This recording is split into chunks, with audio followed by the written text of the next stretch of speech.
एक बार फिर आप सभी को प्रभु यीशु मसीह के जीवित, पवित्र और सामर्थी नाम में जय मसीह की। धन्यवाद करते हैं प्रभु का, उसने हमें एक और ये मौका दिया, अपने चरणों में हमें आके बैठने दिया है और हमें धन्य किया है। ये हमारी सामर्थ नहीं, हमारे धर्म के कार्य नहीं, सिर्फ और सिर्फ उसका अनुग्रह है। हम सब ये जानते हैं और इसीलिए हम उसकी महिमा स्तुति करते हैं, उसका धन्यवाद करते हैं। और क्योंकि हमें विश्वास है वो हमारी प्रार्थनाओं को सुन के उत्तर देता है, हम अपने विनती निवेदन, प्रार्थनाएं धन्यवाद के साथ उस तक पहुंचाते हैं। हमने ये कार्य किए, अभी अब कार्य है, जबकि प्रभु अपनी वाणी हम तक अपने वचनों के द्वारा पहुंचाना चाहता है। और जब वो अपनी वाणी हमें पहुंचाना चाहता है तो हमें बहुत शांति से अपना ध्यान सिर्फ और सिर्फ प्रभु के वचनों के ऊपर लगाते हुए हमें बैठना है, ताकि उसका प्रतिफल हमें मिल सके। वो जो आशीष हमें देना चाहता है आज हमारे यहाँ इकट्ठा होने से, वो हमें मिल सके, इस क्षेत्र को मिल सके, हमारे शहर को मिल सके, हमारे देश को मिल सके और पूरी दुनिया को वो आशीष मिल सके। जो उसके लोग जब इकट्ठा होकर उसकी वाणी को सुनते हैं, संगति करते हैं, उसकी महिमा स्तुति करते हैं, उसका धन्यवाद करते हैं, वो सारी बातें मिलके जो हैं हमारे लिए, हमारे आस पड़ोस के लिए, सबके लिए जो है वो भलाई को ही उत्पन्न करती है। Praise Lord. आज के वचन के लिए हम निकालेंगे 2 कुरिन्थियों उसका 4 अध्याय 7 से लेकर 12 तक। 2 कुरिन्थियों 4 अध्याय 7 से 12, पेज नंबर 248, नए नियम में पेज नंबर 248।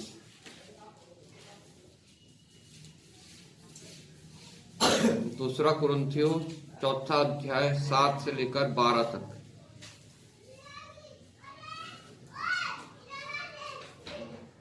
इसको मिल गया है तो पढ़ दे जोर से थोड़ा। परंतु हमारे पास वह धन मिट्टी के बर्तनों में रखा है कि यह असीम सामर्थ्य हमारी ओर से नहीं वरन परमेश्वर की ही ओर से ठहरे। हम चार ओर से क्लेश तो भोगते हैं पर संकट में नहीं पड़ते, निरुपाय तो यह है पर निराश नहीं होते, सताए तो जाते हैं पर त्यागे नहीं जाते, गिराए तो जाते हैं पर नष्ट नहीं होते। हम यीशु की मृत्यु को अपनी देह में हर समय मिले लिए फिरते हैं कि यीशु का जीवन भी हमारे देह में प्रकट हो, क्योंकि हम जीते भी सर्वदा यीशु के कारण मृत्यु के हाथ में सौंपे जाते हैं, कि यीशु का जीवन भी हमारे मरणहार शरीर में प्रकट हो। इस प्रकार मृत्यु तो हम पर प्रभाव डालती है और जीवन तुम पर। आइए हम प्रार्थना करें। धन्यवाद पिता परमेश्वर, धन्यवाद करते हैं तेरे वचन के पढ़े और सुने जाने के लिए प्रभु, जो पवित्र है, जो सामर्थ्य है, जो जीवित है पिता परमेश्वर, और जो हमारे जीवनों में कार्य करता है। धन्यवाद के साथ पिता परमेश्वर इन वचनों को मैं तेरे हाथ में सौंपता हूँ, जो अभी पढ़े गए प्रभु। इसके द्वारा हमसे जो कुछ बात तो करना चाहता है वो हम पे जाहिर करना प्रभु, और पिता परमेश्वर अपनी आत्मा के द्वारा हमें कायल करना, कन्विक्ट करना, ताकि ये वचन हमारे जीवनों में कार्य करे और इन वचनों को हम अपने जीवनों में लागू कर सके प्रभु। और पिता परमेश्वर अपना जीवन तेरे वचन के मुताबिक प्रभु बिता सके, ताकि पिता तू हमसे जाहिर हो और पिता परमेश्वर दूसरे लोग भी हम में तेरे को देखने पाए और तेरे नजदीक आने पाए प्रभु।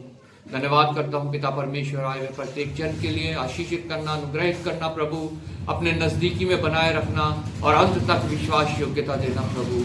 धन्यवाद पिता परमेश्वर, तूने एक बार फिर मुझे विश्वास योग्य जाना और अपनी सामर्थ्य दे के खड़ा किया है प्रभु। मैं तेरा धन्यवाद करता हूँ प्रभु। जब मैं बोलूँ तो मेरी वाणी नहीं, सिर्फ और सिर्फ तेरी वाणी प्रभु हम लोग सुनने पाए। और पिता परमेश्वर तेरे समक्ष पिता परमेश्वर हम अपने मनों को शांत रखें, अपने विचारों को शांत रखें और सिर्फ तेरी वाणी सुन के प्रभु हम पिता परमेश्वर अपने हृदयों में उसे जगा दे। एक बार फिर आदर महिमा तुझे देते हुए प्रभु यीशु के नाम से मांगते हैं, आमीन। प्रभु का वचन यहाँ पे इस प्रकार हमसे कहता है, 2 कुरिन्थियों उसका 4-7 आयत से यहाँ पे लिखा है, परंतु हमारे पास वह धन मिट्टी के बर्तनों में रखा है कि यह असीम सामर्थ हमारी ओर से नहीं परंतु परमेश्वर ही की ओर से ठहरे। किन के पास? जिन्होंने प्रभु यीशु मसीह को ग्रहण किया है। मेरे पास, आप लोगों के पास कौन सा धन? जब हम पढ़ते हैं 4 अध्याय की पहली आयत में यहां लिखा है, इसलिए जब हम पर ऐसी दया हुई कि हमें यह सेवा मिली तो हम हियाव नहीं छोड़ते।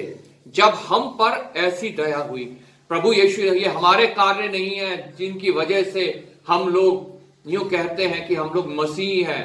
ये प्रभु की दया है, प्रभु का अनुग्रह है जो हमारे ऊपर हुआ है। जैसा यहां पे लिखा है कि हमारे ऊपर ऐसी दया हुई कि हमें यह सेवा मिली है। क्या सेवा मिली है हमारे को?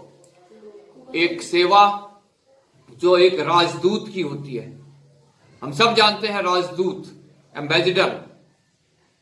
किसी देश का एम्बेसडर अगर हिंदुस्तान के अंदर है तो वो एम्बेसडर हिंदुस्तान के लिए कार्य नहीं करेगा, वो कार्य करेगा अपने देश के लिए, उसकी उन्नति के लिए, उसकी महिमा के लिए, उसकी बढ़ोतरी के लिए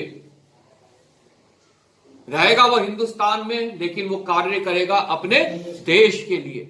ऐसे ही प्रत्येक मसीही जन जो है, उसका देश जो है, जो उसका स्वदेश है, वो स्वर्ग है। हालेलुया।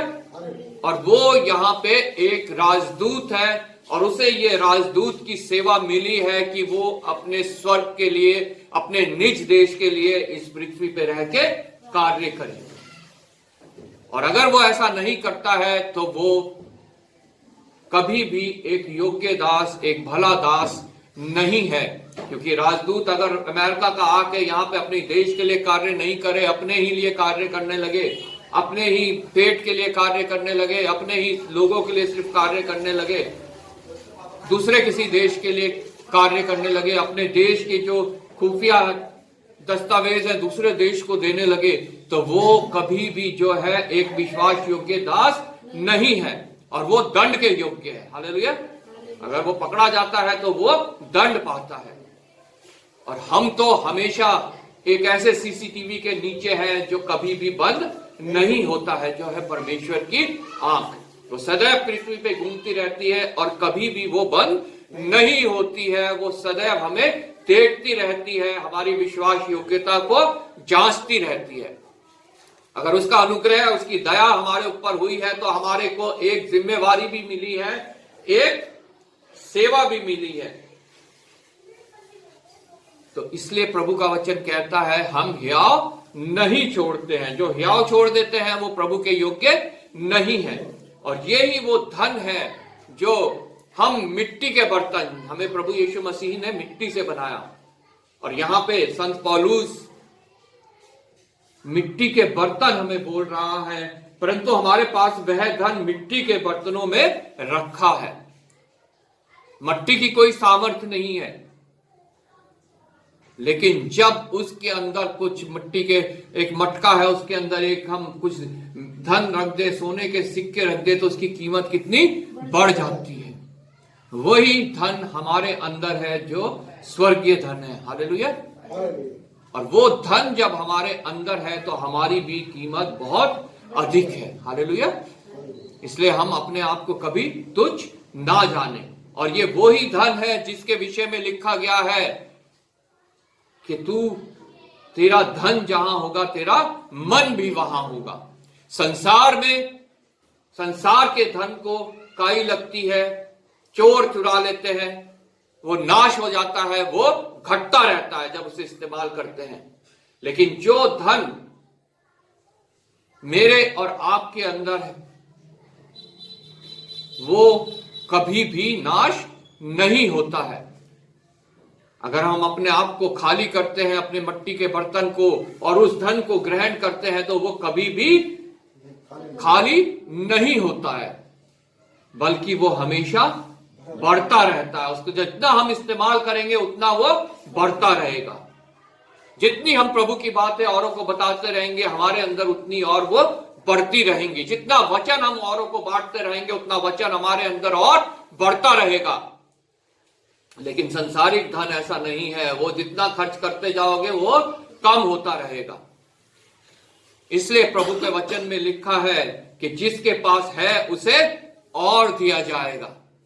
कितना भी खर्च करता रहे वो, अगर वो ये वाला धन है, हमारे पास वह धन मिट्टी के बर्तनों में रखा है। अगर ये धन हमारे पास है, ये हम जितना खर्च करेंगे उतना हमारे पास बढ़ता जाएगा। इसलिए वचन कहता है जिसके पास है उसे और दिया जाएगा, और जिसके पास नहीं है उसके पास जो कुछ है वो भी उससे ले लिया जाएगा। मतलब जिसको वो अपना समझता है संसारिक धन दौलत, वो भी उससे ले ली जाएगी, वो भी उसकी खर्च होती रहेगी। कभी बीमारी में, कभी परेशानी में, कभी चोर चुरा लेगा, कभी डाकू लूट लेगा, कभी कुछ बिल भरने में, कभी कुछ बिल भरने में, वो भी उससे जो है ले ली जाएगी और उसके पास खत्म हो जाएगी। लेकिन ये धन जिनके पास है उनको और ये धन मिलता जाएगा। हालेलुया। जितना खर्च करेंगे उतना और मिलता जाएगा। इसलिए लिखा है कि ये परंतु हमारे पास वह धन मिट्टी के बर्तनों में रखा है कि यह असीम सामर्थ हमारी ओर से नहीं वरन परमेश्वर की ओर से ठहरे। और जो ये सामर्थ हमारे अंदर है इस धन को बांटने की, और ये धन हमारे अंदर जो बढ़ता जाता है वो हमारी ओर से नहीं है, वो परमेश्वर की ओर से है। और जो कुछ परमेश्वर की ओर से है वो कभी भी मिटता नहीं है। हालेलुया। जैसा कि हमारी आत्मा, ये कभी मिटने वाली नहीं है। ये शरीर खत्म हो जाएगा लेकिन ये आत्मा अपने निज देश को पहुंचाई जाएगी। Praise Lord. और आगे भजनकार लिखता है हमारे यहां इस शारीरिक रूप में रहते हुए हमारी दशा कैसी है, लेकिन हम कभी भी उस दशा में जो है विचलित नहीं होते हैं, घबराते नहीं है, डरते नहीं है, क्योंकि हमें पता है हमारे को एक थामने वाला उपस्थित है हमेशा, जिसका वादा है ना कभी मैं तुम्हें छोड़ूंगा ना कभी मैं तुम्हें त्यागूंगा। Praise Lord. इसलिए जितने मसीही जन हैं उनके अंदर एक ये दृढ़ विश्वास होना चाहिए ताकि कुछ भी हमारे ऊपर घटे वो ना कभी हमें छोड़ेगा ना कभी हमें त्यागेगा। Praise Lord. तेरी सोटे और तेरी लाठी से मुझे शांति मिलती है। वो सोटा हमें गाइड करता है और वो लाठी हमारी रक्षा करती है। लेकिन जो स्वार्थी लोग हैं, जो मतलबी लोग हैं,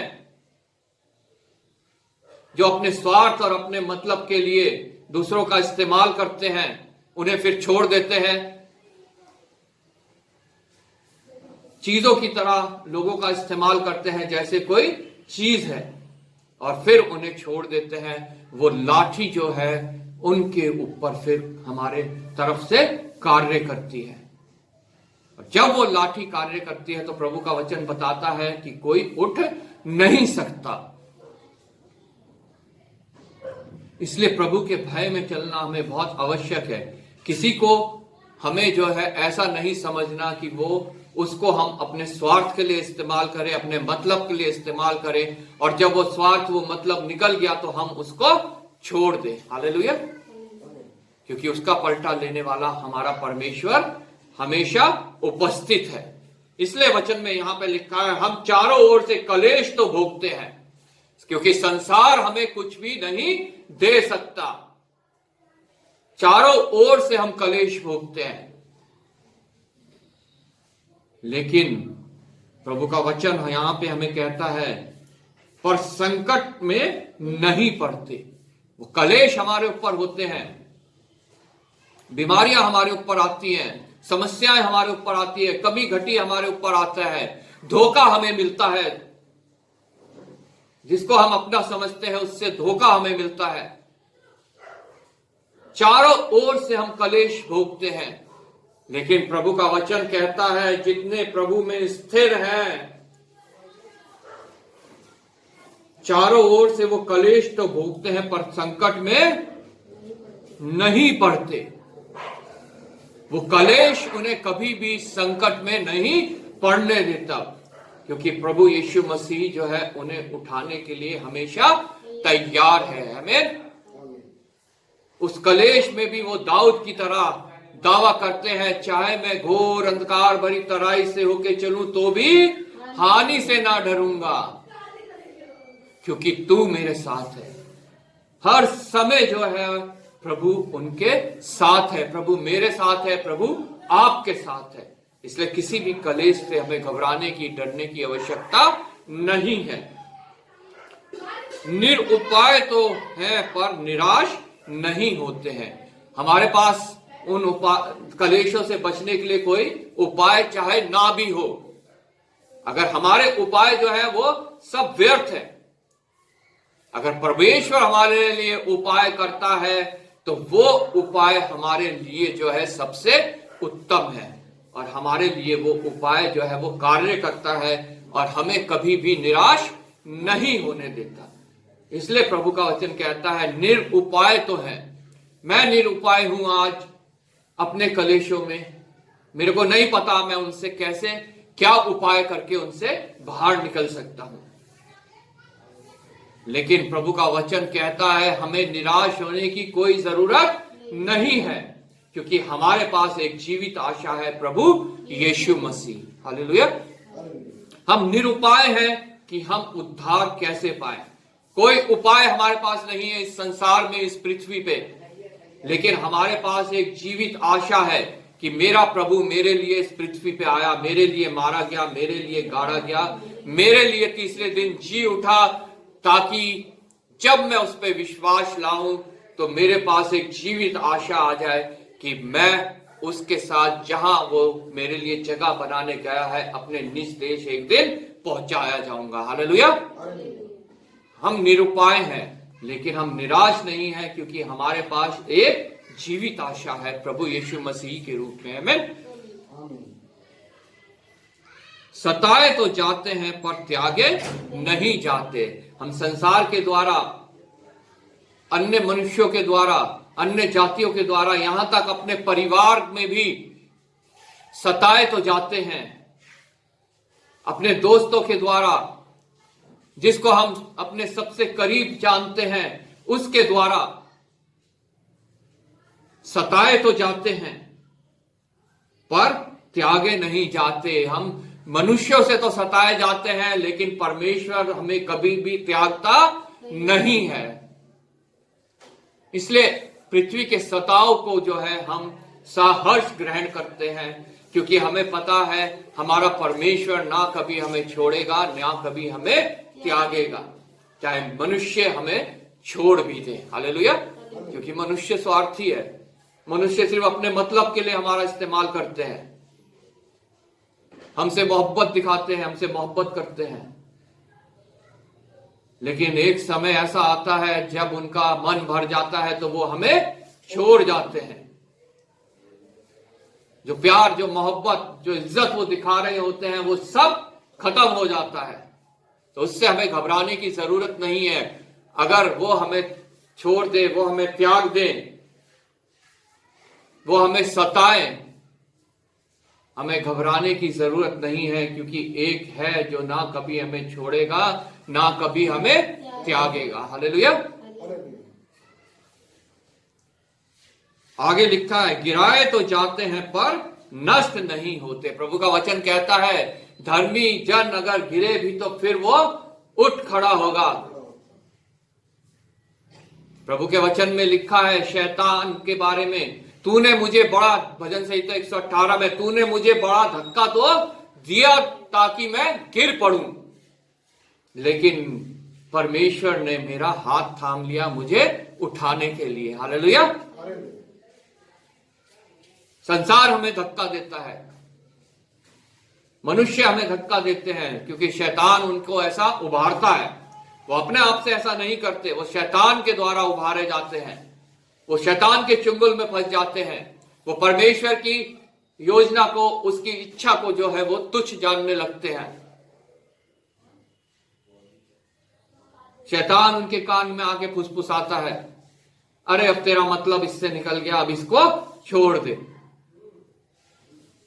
अब क्या इससे प्यार करना, अब क्या इससे मोहब्बत दिखानी, अब क्या इसकी इज्जत करनी, तो इसको छोड़ दे। वो शैतान की बातों में आ जाते हैं, जैसा हमारी आदि माता हव्वा शैतान की बातों में आ गई और पृथ्वी पे पाप आ गया। वैसे ही मनुष्यों के बीच में, प्रत्येक के बीच में वो शैतान कार्य करता है और परमेश्वर की योजना को वो तुच्छ जानने लगते हैं और वो योजना फिर कभी भी पूरी नहीं हो पाती। चाहे वो परमेश्वर की किसी को मिलाने की हो, परमेश्वर को किसी से दूर करने की हो, परमेश्वर को सबसे बड़ी योजना जो उसकी मनुष्य की उद्धार की है, चाहे वो योजना हो, अगर हम शैतान की बात को सुनते हैं तो वो योजना कभी भी पूरी नहीं होगी। लेकिन प्रभु का वचन कहता है गिराए तो जाते हैं पर नष्ट नहीं होते। शैतान हमें गिराने की कोशिश तो करता है, लेकिन परमेश्वर की ओर अगर हमारा ध्यान है, हम सहायता अगर उसी से मांगते हैं, जैसे भजनकार 121 में लिखता है, मैं पर्वतों की ओर अपनी निगाहें उठाऊंगा, मुझे सहायता कहां से मिलेगी? मुझे सहायता यहोवा की ओर से मिलती है जो आकाश और पृथ्वी का कर्ता है। अगर हमारी दृष्टि भी उस आकाश और पृथ्वी के कर्ता की ओर है तो हम निश्चय, धक्का तो हमें लगेगा लेकिन हम फिर उठ खड़े होंगे, हम नष्ट नहीं होंगे, क्योंकि हमारे को संभालने वाला आकाश और पृथ्वी का कर्ता है। आगे यहां 10वीं आयत में लिखा है, हम यीशु की मृत्यु को अपनी देह में हर समय लिए फिरते हैं। प्रभु यीशु मसीह की मृत्यु अगर हमारे अंदर नहीं नजर आती है, उसको हम लिए नहीं फिरते हैं, तो हम परमेश्वर के योग्य नहीं हैं। प्रभु का दास कहता है हम उसकी मृत्यु को अपनी देह में हर समय लिए फिरते हैं कि यीशु का जीवन भी हमारी देह से प्रकट हो। जब उसकी मृत्यु को हम महसूस करेंगे तभी हमारी इस देह से उसका जीवन निकल के दूसरों तक पहुंचने पाएगा। हालेलुया। उसका स्वरूप, उसकी समानता हमें पैदाइश से मिली है। जब उसने हमें रचा, आदम को और हवा को उसकी पसली से बनाया, अपने ही रूप और अपने ही समानता में वो प्रत्येक मनुष्य को मिला है, चाहे उसने प्रभु को ग्रहण किया है, चाहे उसने प्रभु को ग्रहण नहीं किया है। लेकिन जितनों ने उसकी मृत्यु को अपनी देह में लिया है, उनमें प्रभु का स्वभाव भी आ जाता है। हालेलुया। वो आत्मा के फल भी आ जाते हैं, जिनका वर्णन वचन में किया गया है, 9 आत्मा के फल। अब वो फिर जीवन दूसरों तक उसके द्वारा पहुंचने लगता है। हमें उसकी मृत्यु को स्वीकार करना है, उसके बलिदान के ऊपर विश्वास करना है, तभी जो है प्रभु का जीवन हमारे अंदर से निकलकर दूसरों तक पहुंचेगा। मैं तुझे वो जल दूंगा जिसको पी के तू फिर कभी प्यासी ना होगी। सामरी स्त्री से प्रभु यीशु मसीह ने कहा, तेरे अंदर से उस जल का सोता निकलने लगेगा, बहने लगेगा। और जब सोता कहीं हम देखते हैं पहाड़ में निकल रहा है, बह रहा है, तो सब उससे लाभ पाते हैं, सब उससे अपनी प्यास बुझाते हैं। वो सोता मुझे बनना है, वो सोता आपको बनना है, ताकि दूसरों तक वो जीवन का पानी पहुंच सके। हालेलुया। हम यीशु की मृत्यु को अपनी देह में हर समय लिए फिरते हैं कि यीशु का जीवन भी हमारी देह में प्रकट हो। आमीन। क्योंकि हम जीते जी सर्वदा यीशु के कारण मृत्यु के हाथ में सौंपे जाते हैं कि यीशु का जीवन भी हमारे मरणहार शरीर में प्रकट हो। हम जीते जी जब तक इस शरीर में है, हम सदैव जो है मृत्यु के हाथ में। हमें नहीं पता आज का दिन हमारी इस पृथ्वी पे हाजिरी लग गई, कल हमारी यहां हाजिरी लगेगी कि नहीं लगेगी, किसी को नहीं पता। इसलिए प्रभु ने प्रतिदिन की रोटी मांगने की प्रार्थना हमें सिखाई। इजरायली जब निकले, उन्हें प्रतिदिन का मन्ना बटोरना था। जो ज्यादा बटोर लेता था वो खराब हो जाता था। प्रभु यीशु मसीह ने कहा, आज का दिन तुम्हारा है, कल की चिंता तुम नहीं करना, क्योंकि वो तुम्हारा नहीं है। अगर तुम वो कल का दिन भी मेरे अनुग्रह के द्वारा देख सको तो कल भी मैं फिर तुम्हारे लिए वहां उपलब्ध हूं। हालेलुया। इसलिए मृत्यु हमारे ऊपर, क्योंकि हम जीते जी सर्वदा यीशु के कारण मृत्यु के हाथ में सौंपे जाते हैं कि यीशु का जीवन भी हमारे मरणहार शरीर से प्रकट हो। जब हम ऐसा जानते हैं कि हमारा जीवन हम मृत्यु के हाथों में है, ये देह खत्म हो जाएगी, तो क्यों ना हम इस प्रकार से जिए कि प्रभु यीशु मसीह का जीवन हमारे द्वारा दूसरों तक पहुंचने पाए, उसका उद्धार का कार्य, उसका बलिदान हमारे द्वारा औरों तक पहुंचने पाए, ताकि वो भी जीवन को प्राप्त कर ले जो अनंत जीवन है। हालेलुया। आगे यहां 16वीं आयत से लिखा है, इसलिए हम हियाव नहीं छोड़ते। जैसे यहां पर लिखा है, इसलिए जब हम पहली आयत में ऐसी दया हुई कि हमें यह सेवा मिली तो हम हियाव नहीं छोड़ते। वो हियाव क्यों नहीं छोड़ते? जो अभी हमने पढ़ा उसकी वजह से यहां पे लिखा है 16वीं आयत से, इसलिए हम हियाव नहीं छोड़ते। यद्यपि हमारा बाहरी मनुष्य तत्व नष्ट होता जाता है, तो भी हमारा भीतरी मनुष्य तत्व दिन प्रतिदिन नया होता जाता है। हम हियाव नहीं छोड़ते। हमारा बाहरी मनुष्य तत्व, हमारा ये शरीर जो है, जैसे जैसे हमारी उम्र बीतती है ये नष्ट होता जाता है। प्रत्येक बॉडी का सेल हमारा जो है कमजोर पड़ता जाता है, मरता जाता है। हमारा शरीर जो हमारा ये जो है ये नष्ट होता जाता है और एक दिन आता है कि इसे मट्टी में मिल जाना है। हालेलुया। लेकिन अगर हम हियाव नहीं छोड़ते हैं तो लेकिन हमारा भीतरी मनुष्य तत्व जो है, हमारी आत्मा जो है, वो प्रतिदिन नई होती जाती है। हालेलुया। वो प्रतिदिन प्रभु में नई होती जाती है, प्रतिदिन तैयारी में नई होती जाती है और वो प्रभु के योग्य बन जाती है। क्योंकि प्रभु जो है वो हमारे पुराने मनुष्य तत्व को नहीं, वो हमारे नए मनुष्य तत्व को, जो हमारी आत्मा में, जो हम नई सृष्टि बन गए हैं, जो हमारा प्रभु में आने के बाद चाल चलन बदल गया है, प्रभु उसको ग्रहण करता है। हालेलुया। इसलिए प्रभु के वचन में लिखा है कि नई दाख रस पुराने मशकों में नहीं रखी जाती, क्योंकि वो फट जाता है और वो दाख रस भी जो है वो नष्ट हो जाता है। अगर हम अपने पुराने कहते हैं हमने प्रभु को ग्रहण कर लिया और हमारा जीवन पहले जैसा ही है, जैसे रोमियो 12:2 में लिखा है, तुम्हारे मन के नए हो जाने से तुम्हारा चाल चलन भी बदलता जाए। अगर वो हमारा चाल चलन नहीं बदला है, वो नया नहीं हुआ है, हमारा मनुष्य तत्व जो शरीर ये चाहे हमारा कितना भी नाश होता जाए, लेकिन हमारी आत्मा जो है वो हमें नई करनी है, ताकि जब प्रभु का अभिषेक हमारे ऊपर हो, वो दाख रस जो वो हमारे अंदर डालना चाहता है, जब वो आए तो वो व्यर्थ ना जाए, वो हमारे उस पुराने मनुष्य तत्व जो हमारा पुराना जीवन था उसमें ना आए, बल्कि हमारे नए हुए जीवन में आए और वो हमारे अंदर हमेशा स्थिर रहे। हालेलुया। वो कभी नाश ना होने पाए,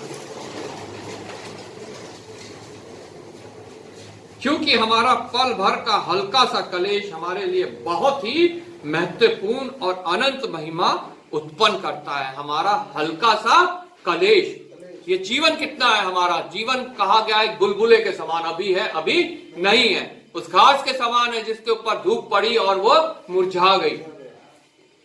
ये जीवन हमारा हल्का सा है और जो कुछ इसमें कलेश है वो भी हमारा बहुत हल्का सा कलेश है। हालेलुया।